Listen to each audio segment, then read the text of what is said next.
Bien, bonjour à tous. Alors, bienvenue dans la suite du cours dédié au dénombrement. Donc, si vous vous souvenez, dans les vidéos précédentes, j'avais en gros introduit mon plan de bataille pour résoudre un problème, d'accord? Et j'avais particulièrement insisté sur la première étape qui était absolument essentielle pour pas se planter et avoir les idées claires, c'est-à-dire la modélisation, d'accord? Donc ça, c'est très très important, d'accord?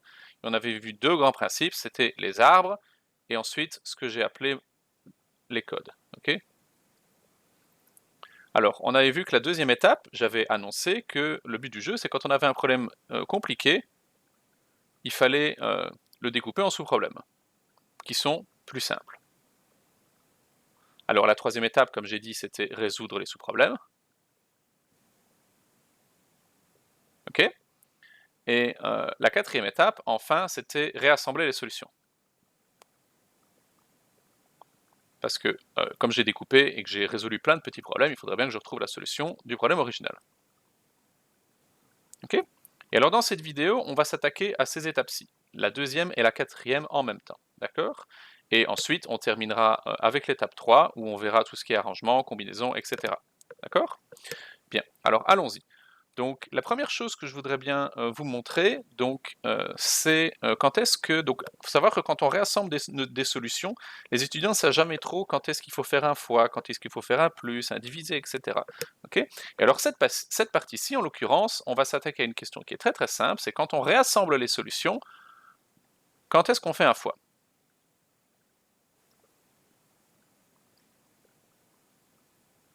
Quand est-ce qu'on fait un fois en combinatoire? D'accord? Donc c'est très très simple comme question. Ok. Étant donné un problème que j'ai résolu, d'accord, je l'ai découpé en plusieurs morceaux, la question c'est quand est-ce que je fais un fois, d'accord? Alors je vais commencer comme à l'accoutumée avec un petit exemple, disons un exemple qu'on a déjà pris, allons-y. Donc par exemple, je demande combien de chaînes de caractères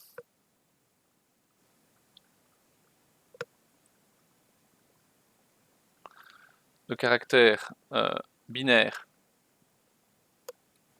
de longueur 3 puis-je construire? D'accord? Alors souvenez-vous, étape 1, modélisation. D'accord? Donc la réponse ici, elle est assez simple, évidemment. Maintenant, le truc, c'est qu'on va essayer de généraliser pour trouver un petit peu la logique derrière ça. D'accord? Donc, chaîne de caractères binaires, donc le premier caractère, j'ai deux choix possibles, c'est 1 et 0. Okay. Deuxième caractère, j'ai encore, pour chacun des choix précédents, j'ai deux choix possibles, c'est 1 et 0. D'accord? Et enfin, troisième caractère possible, j'ai toujours les mêmes deux choix pour chacun des choix précédents que j'avais fait. Et donc, on voit au final, là, on peut tout de suite conclure, a priori, que je vais avoir 8 telles chaînes. Okay, c'est pas très compliqué à conclure qu'on en a 8, il suffit juste de les compter en bas de mon arbre, d'accord? Donc en l'occurrence, par exemple, cette chaîne-là, c'est 1, 1, 1, celle-là, c'est 1, 1, 0. Donc vous regardez, la seule chose que je fais, c'est je lis le long de mon arbre les étiquettes que j'ai mis, d'accord? Alors celle-ci, c'est 1, 0, 1, celle-là, c'est 1, 0, 0, celle-là, c'est 0, 1, 1, 0, 1, 0, 0, 0, 1 et 0, 0, 0. D'accord? Et à l'évidence, quand on les compte, on voit qu'on a 8 chaînes. Ok? Alors, attaquons-nous à notre problème et essayons de dégager une logique. Donc, on remarque que ce que j'ai fait ici, l'étape que j'ai fait, c'est que la tâche de construire une chaîne de longueur 3, je l'ai décomposée en 3 sous-tâches. D'accord? D'abord, je place le premier caractère, ensuite, je place le deuxième, ensuite, je place le troisième. Donc là, on a découpé une tâche en une séquence de sous-tâches. D'accord? Ça va? Donc ça, c'est ce qu'on a fait. Et en l'occurrence, les sous-tâches, comme je vous ai dit, c'était d'abord, ici sur mon dessin, là on avait le premier caractère. Là ici, on avait le deuxième caractère. Okay, et là ici, on avait le troisième caractère. D'accord? Et donc là, ce qu'on remarque, donc ici, c'est que pour le premier choix, pour le premier caractère, on avait deux choix. D'accord? Et ensuite, pour chacun de ces choix qu'on avait fait, aussi bien celui-là que celui-là, ensuite, on avait d'autres choix à faire, et là, il s'avère que c'était encore 2 choix suivants, parce qu'on replace chaque fois les mêmes caractères, d'accord?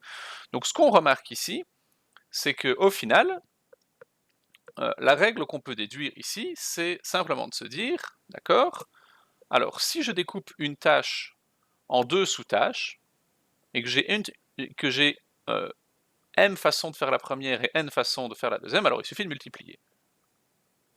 Ok? Donc, allons-y. Donc si on découpe une tâche en une suite, une tâche T, une tâche en une séquence de sous-tâches T1 et T2, et qu'il y a n1 façons de réaliser T1 et du coup n2 façons de réaliser T2,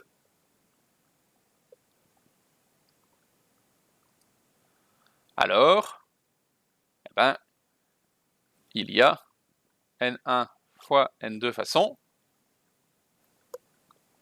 de réaliser la tâche originale.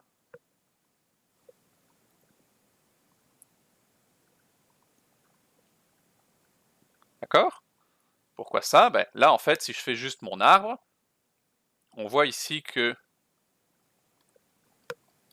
ok, donc pour la première tâche ici, donc pour T1, ok, là j'ai n1 façons, et ensuite pour chacune de ces n1 façons, je vais avoir ici n2 façons, d'accord, et ça c'est pour T2, ok, et donc au final, ici, si j'utilise une procédure similaire à ce que j'ai utilisé au-dessus, on va avoir n1 fois n2 façons de réaliser notre tâche originale, d'accord?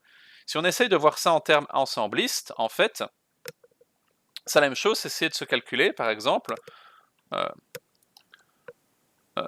disons une propriété. Si on a, on essaie de se demander, c'est quoi la taille de S1 croix S2? Ok, parce que si vous vous souvenez, S1 croix S2, c'est un élément de type X, Y, ok, avec ça, c'est dans S1, et ça, c'est dans S2. Donc ça correspond à un choix pour la tâche T1, et ça correspond à un choix pour la tâche T2. Okay, on se demande le nombre de choix qu'on a pour faire cette séquence de 2 tâches. En fait, ça, c'est la même chose que la taille de S1 fois la taille de S2. D'accord? Donc ça, en termes ensemblistes, c'est juste un calcul de taille de produit cartésien. Ça va? Bien. Ok. Donc voilà, si je résume ici ce que j'ai à faire, donc cette histoire de fois, en fait c'est très simple. À chaque fois qu'on découpe une tâche en une séquence de sous-tâches, ok, on fait un fois. Ça c'est la règle ici que je vous ai apprise, d'accord? Et c'est une règle qui est extrêmement commune, mais bon, il ne faut pas se planter et pas faire un plus par exemple quand il faut faire un fois. D'accord? Bien. Donc moi je vous laisse ici pour cette première vidéo, et ensuite on va voir quand est-ce qu'on fait un plus, un moins, d'accord? Allez, je vous retrouve dans la prochaine vidéo.